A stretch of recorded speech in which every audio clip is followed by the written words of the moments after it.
கார்த்திக் மிக பெருசா ஏதோ ஒரு திட்டத்த எல்லாருக்கும் எதிரா செயல்படுத்திக்கிட்டு இருக்காரு. அது மட்டும் இல்லங்க. அதிலிருந்து மொத்த குடும்பத்தையும் காப்பாத்தி, நான் தான் சொல்றது வேதவாக்கு அப்படின்னு அவங்க எல்லாரும் நம்பணும். அந்த அளவுக்கு நான் ஒரு மிகப்பெரிய விஷயத்த செய்ய போறேன். அதுக்கான நேரமும் வந்தாச்சு.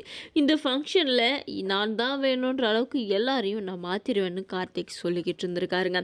ஒருவேளை கார்த்திக்கோட திட்டம் இதுவா கூட இருக்கலாம். அது என்னன்னு தான் இந்த வீடியோல ரொம்ப விரிவா பார்க்க போறோம். வீடியோ ரொம்ப இன்ட்ரெஸ்டிங்கா இருக்கும். ஸ்கிப் பண்ணாம பாருங்க. வீடியோ பிடிச்சிருந்தா லைக் பண்ணுங்க.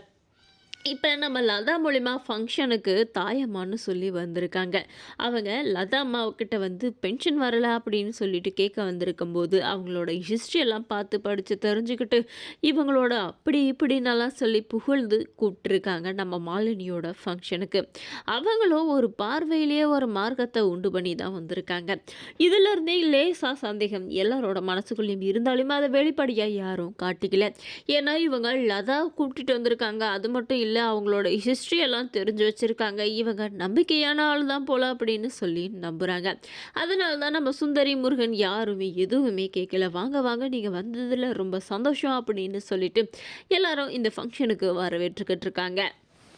ஆனா, கார்த்திக் இதுக்கு முன்னாடியே நம்ம சுந்தரிய வந்து ஒவ்வொரு விஷயத்துலயும் நாம இன்வால்வ் ஆயிருக்கோம்னு தெரியாத அளவுக்கு எல்லாத்துலயுமே கார்த்திக்கால தான் எல்லா பிரச்சனையுமே நடந்திருக்கு. அப்படி இருக்கும்போது கண்டிப்பா இந்த ஃபங்ஷன்ல இந்த ஒரு பிரச்சனை வரும்னா, கண்டிப்பா அது தாயம்மாவ வச்சு கார்த்திக் கிரியேட் பண்ண ஒரு பிரச்சனையா தான் இருக்கும். இதுக்கு முன்னாடியே தாயம்மாவ நமக்கு சுந்தரியோட ஆஃபீஸ்க்கு அனுப்பி சும்மா அவங்களோட டீட்டெயில்ஸ குடுத்துருக்காங்க. அதுவும் நம்ம லதாவோட கண்ல படும்படி குடுத்துருக்காங்க. அதனால தான் இப்ப அவங்க இந்த ஃபங்ஷனுக்கு வந்திருக்காங்க. அது மட்டும் இல்லைங்க, அவங்க மூலியமா ஒரு மிகப்பெரிய பிரச்சனையே நடக்க போகுது. இவங்க 500 பேருக்கு நார்மல் டெலிவரி பார்த்துருக்காங்க. நார்மல் பிரசவம் பார்த்துருக்காங்க. அதனால தான் இவங்கள வர சொல்லியிருக்கேன். இவங்க ரொம்ப ராசியானவங்க, கை தேர்ந்தவங்க, கேரளாவில் தொழில் கற்றுட்டு வந்திருக்காங்க அப்படின்னு சொல்லி புகழ்ந்து தள்ளிக்கிட்டு இருக்காங்க. ஒரு பக்கம் பொற்கொடியும் இந்த நிகழ்ச்சிக்கு கலந்துக்க தயாராயிட்டாங்க. ராஜப்பா இந்த நிகழ்ச்சியை எப்படியா நான் தடுக்கணும், இந்த குடும்பத்தில் இருக்கிற ஒருத்தர் கூட நிம்மதியாக சந்தோஷமாக இருக்கக்கூடாதுன்ற முடிவுக்கு வந்துட்டாரு.